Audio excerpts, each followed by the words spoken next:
안녕하십니까. 여의도 24시입니다. 이번 시간에는 한국갤럽 5월 5주차 여론조사상 이 정당 지지도와 정당에 대한 호감도 이 조사 결과를 놓고 여러분들하고 한번 얘기를 해보려고 합니다. 여러분들 이 결과를 먼저 살펴보기 앞서서 정당에 대한 지지도와 이 정당에 대한 호감도는 좀 다를 수가 있습니다. 정당에 대한 지지도는 이렇습니다. 질문부터가 다릅니다.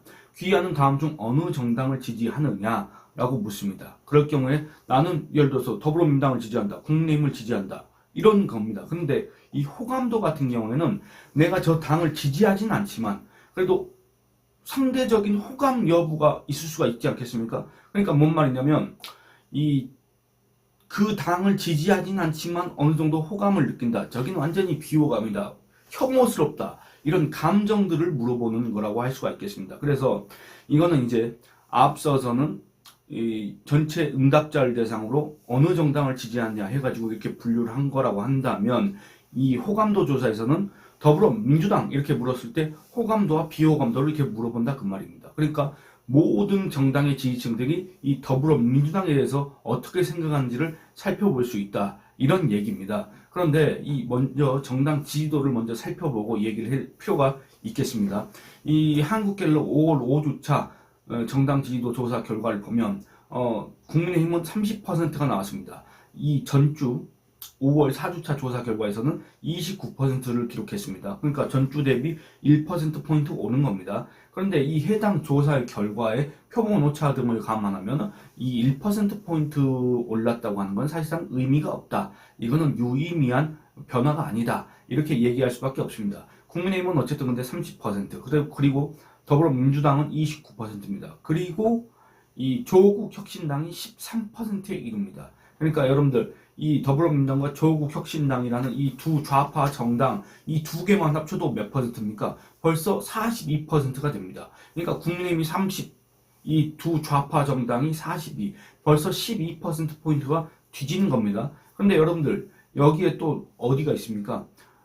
개혁신당이라고 이준석 당이 있지 않습니까? 이준석 당이 여러분들 보수 정당입니까? 아니면 이준석 당이 무슨 우파 정당입니까? 글쎄 그들은 그렇게 자처를 하고 있지만 이 소위 말하는 국민의힘 지지층 정말 이 보수 성향 지지층에서는 이준석 당을 보수라고 인정을 하지 않고 있지 않습니까? 그런데 뭐 다른 얘기긴 한데 리서치 뷰 여론조사 결과를 봤더니 아니 이 이준석을 갖다가 약간 범여권 후보로 이렇게 분류를 해놓은 것 같았는데 차기 대선 주자 적합도 조사에서 범여권식으로 이렇게 분류를 해놓은 것 같았는데 정말로 그 어처구니가 없었습니다. 여러분들 이준석은 지금 현재 그 하는 언행을 봤을 때는 뭐 조국 혁신당의 조국이나 더불어민주당의 무슨 이재명이나 아니면 더불어민주당의 무슨 뭡니까 양문석 이런 자료가 별로 큰 색깔 차이가 없습니다.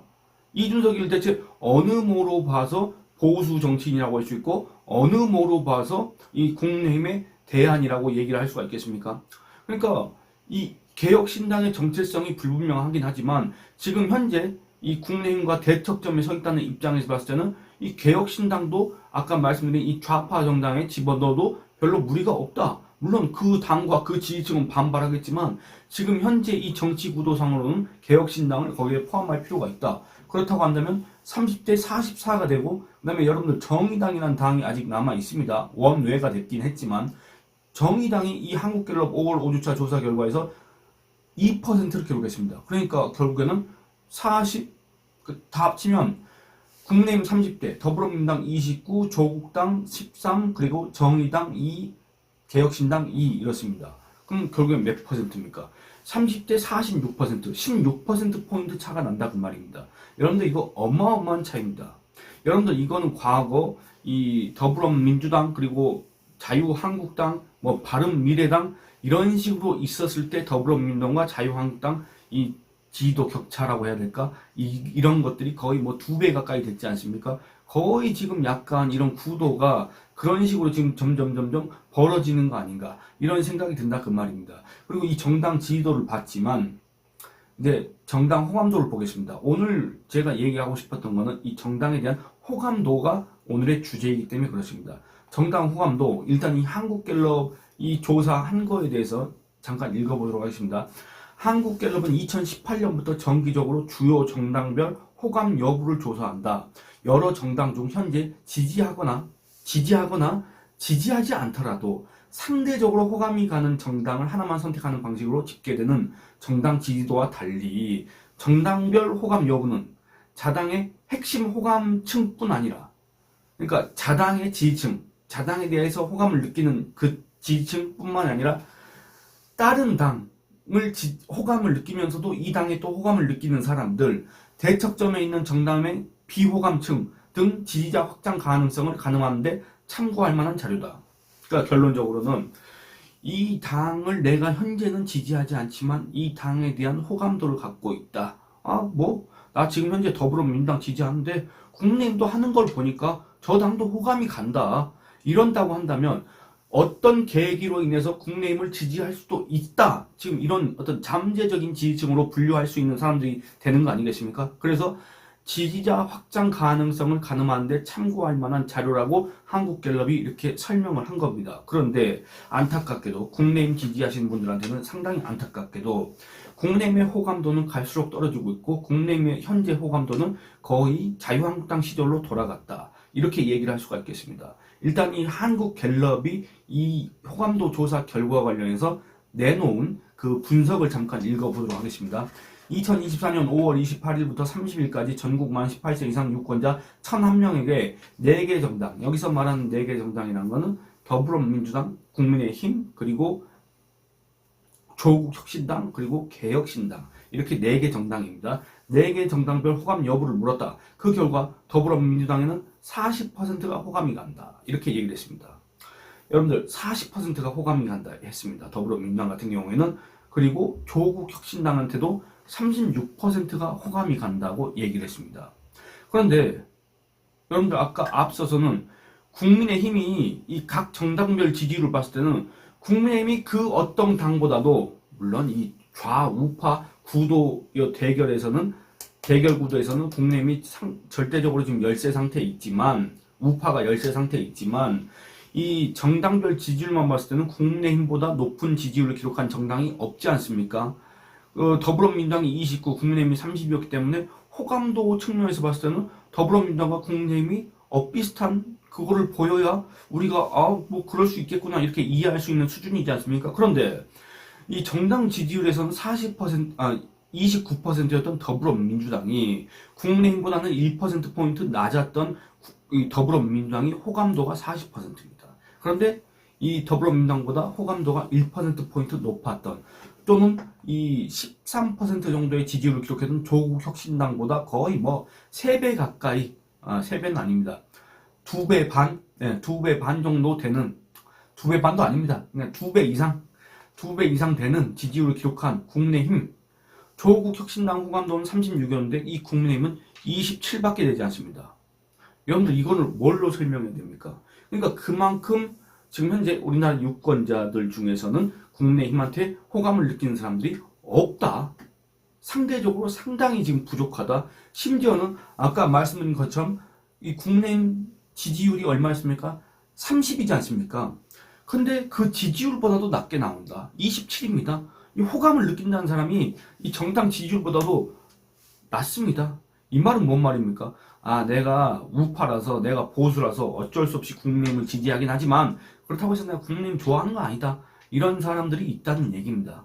그리고 아까 말씀드린 것처럼 더불어민주당 같은 경우에는 29%였지 않습니까? 지지율이. 근데 호감도가 40%다? 나 지금 더불어민주당 지지는 안 하는데 더불어민주당 앞으로 하는 것 봐서는 내가 지금 현재 호감을 느끼고 있고 앞으로 하는 것 봐서는 저 당을 지지할 수도 있겠다는 그런 잠재적 지지층이 이 정당 지지율보다 11%포인트나 많다는 걸 의미하게 됩니다. 조국혁신당 같은 경우에도 마찬가지입니다. 조국혁신당 같은 경우는 정당 지지율이 13%지 않습니까? 그런데 호감도는 36%에 달합니다. 이 말은 뭔 말입니까? 그만큼 지지자 확장 가능성이 있다는 얘기입니다. 이거 얼마나 충격적인 얘기입니까? 그리고 나머지 한 개 당을 더 살펴보도록 하겠습니다. 개혁신당, 이 이준석 당. 이 이준석 당에 대한 결과도 충격적입니다. 뭐냐면 아까 살핀 것처럼 이준석 당 지지율이 얼마였습니까? 한국갤럽 조사상 2%였습니다. 2%. 그리고 이 정당 지지율 조사 결과를 보면 이 2%라는 거는 소위 말하는 개혁신당이 생겨난 이후로 이 한국갤럽 조사상으로는 가장 낮은 수치입니다. 그런데 이 개혁신당에 대한 호감도를 조사했더니 19%가 나옵니다. 국민의힘보다는 적지만, 여러분들 국민의힘보다는 적지만 국민의힘의 정당 지지율이 30%였고 개혁신당 지지율이 2%였다는 점을 감안하면 이 개혁신당의 호감도가 19%라는 것은 정말 충격적인 결과라고 할 수가 있겠습니다. 누구한테 충격적입니까? 바로 국민의힘과 국민의힘 당원과 국민의힘 지지층한테, 그리고 소위 보수 또는 우파 지지층한테 아주 충격적인 결과다. 이런 얘기를 할 수가 있겠습니다. 그러면 또 한번 넘어가 보겠습니다. 비호감도, 호감이 가지 않는다고 응답한 사람들. 더불어민주당 51%, 조국혁신당 52%입니다. 그런데 여러분들, 아까 국민의힘은 이 둘보다도 호감도가 훨씬 낮았지 않습니까? 정당 지지율은 이 둘보다 높았는데 호감도는 훨씬 낮았지 않습니까? 그런데 비호감도는 훨씬 많습니다. 훨씬 큽니다. 51, 52, 근데 국민의힘은 65가 나왔습니다. 65. 그러니까 이 전체적으로 이 국민의힘을 갖다가 혐오스럽게 보는, 이 국민의힘을 갖다가 앞으로도 찍지 않겠다라고 이렇게 생각하는, 그러니까 여러분들 가장 무서운 게 이 감정적으로 싫어하는 거. 아, 나는 저 당의 저런 정책이 마음에 안 들어. 이거면 정말 다행인 건데. 왜냐? 정책이라는 거는 상황에 따라서 또 어떤 정세 변화에 따라서 그게 달라질 수가 있는 거지 않습니까? 그러니까 나는 저 당, 저 정책 이런 것 때문에 난 저 당을 지지하지 않아. 이렇다고 한다면 가능성이 있는 겁니다. 오히려 긍정적으로 살펴볼 수도 있는 겁니다. 그런데 감정적으로 나 저 당 싫어 라고 하는 사람들이 더불어민주당이 싫다고 하는 사람들보다, 조국혁신당이 싫다고 하는 사람들보다, 국민의힘이 싫다고 하는 사람들이 이렇게 더 훨씬 많다 그 말입니다. 65%에 달합니다. 비호감을 얘기한 사람들이. 그리고 이 국민의힘의 비호감 있지 않습니까?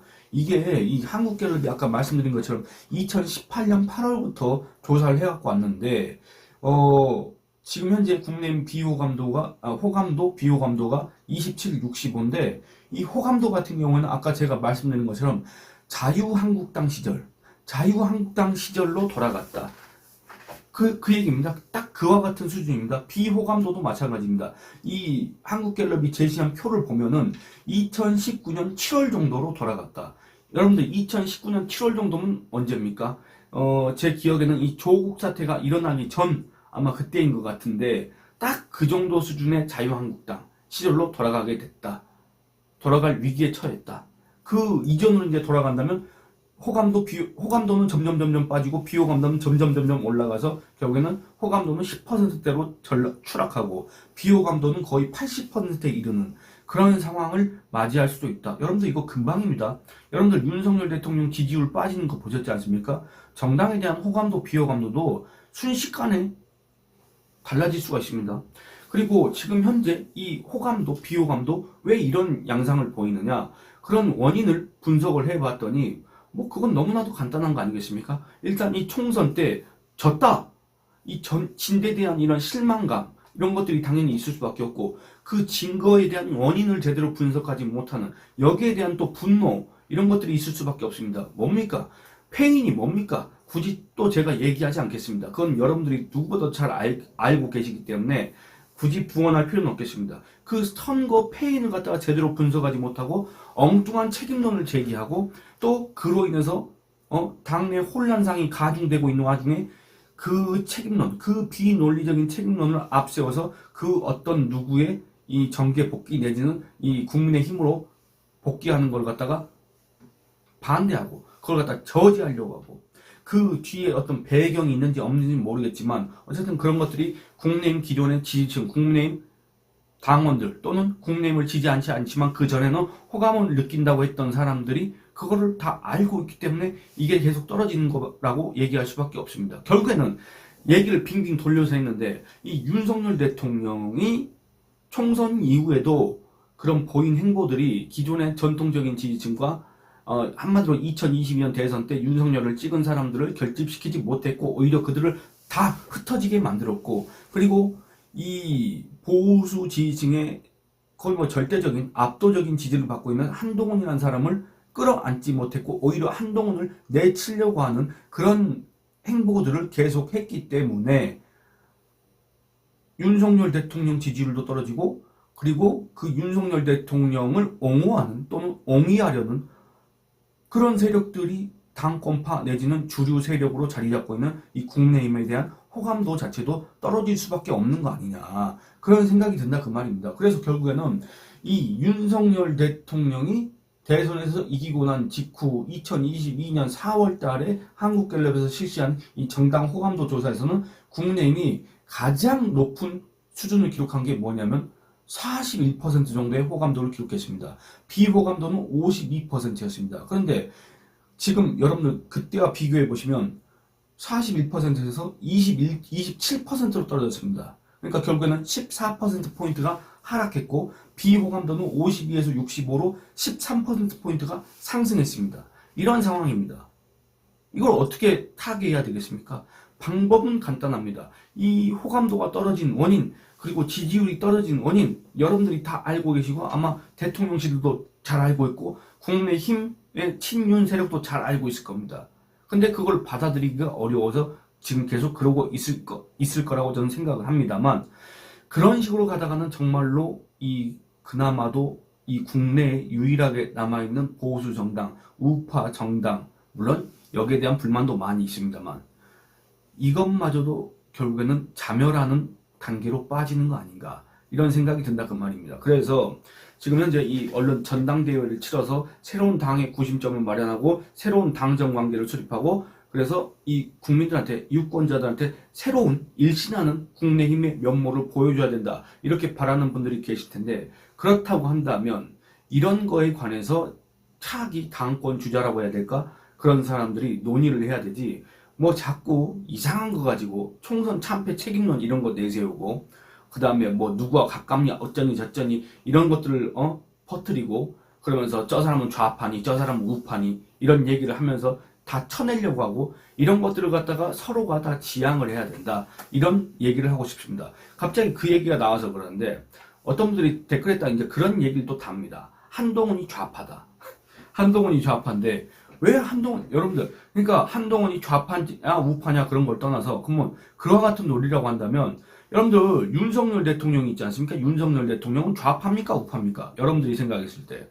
아니, 왜냐면 여러분들 윤석열 대통령의 부인 김건희 여사가 뭐라 그랬습니까? 자기들 뭐라 그랬습니까? 진보의 오야붕이라고 했지 않습니까? 여러분들, 말이 좋아서 진보지, 우리나라에 진보가 있습니까? 정말 우리나라에 진보 세력이 있습니까? 좌파 아닙니까? 그러면 이 김건희의 발언을 다시 해석해 보면 좌파의 오야붕이라고 한 겁니다. 그리고 문재인의 충신이라고 나중에 보면 알게 된다고 했던 사람이 누굽니까? 여러분들, 그런 사람이 바로 옆에 있습니다. 윤석열 대통령 같은 경우는. 그러면 윤석열 대통령은 좌파입니까 우파입니까? 만약에 한동훈 옆에 김경률과 뭐 함경과 지금 어떤 관계인지도 모르겠지만, 김경률과도 어떤 관계인지도 모르겠지만, 그런 사람들이 있어서 한동훈이 좌파였다고 한다면, 그럼 윤석열 대통령은 여러분들 시각에서 어떤 사람입니까? 윤석열 대통령의 정체성은 뭐라고 할 수가 있습니까? 그러니까 그런 비논리적인 그런 것들을 지향하고, 앞으로 정책적으로 국민의힘 지지층이라고 한다면 앞으로 정책적으로 다른 지지층한테 어떤 식으로 이런 걸 갖다가 어필을 하고, 어떤 식으로 지지층을 확산하고, 어떤 식으로 당 지지율과 당 호감도를 올릴 것인가, 그런 것들을 고민하고 그런 것들을 토론해야지, 쟤는 옆에 누가 있으니까 좌파고 쟤는 옆에 누가 있으니까 무슨 뭐 어쩌고 저쩌고 간첩이고, 이런 소리를 해봤자 제 살 깎아먹기에 불과하다, 이런 얘기를 하고 싶습니다. 여러분들, 뭐 잠깐 마지막에 이 말이 딴 데로 새긴 했지만, 이 국내미 이 호감도가 떨어진다고 하는 거는 정말로 큰 문제입니다. 왜냐, 여러분들, 이거는 자유한국당 시절 수준으로 돌아갔다. 그러니까 지난 몇 년입니까? 최소한도 한 5년 동안의 노력들이 지금 불과 몇 달 사이에 무너졌다, 이런 얘기가 되는 겁니다. 이거를 회복하는 방법 다 알고 있을 겁니다. 그러면 이거를 어떻게 실행할 수 있겠느냐, 그런 것들은 여러분들의 힘으로 이룰 수밖에 없는데, 그 방법들에 대해서 여러분들이 의견을 댓글로 많이 남겨주시기 바랍니다. 이 영상은 이만 마치도록 하겠습니다. 감사합니다.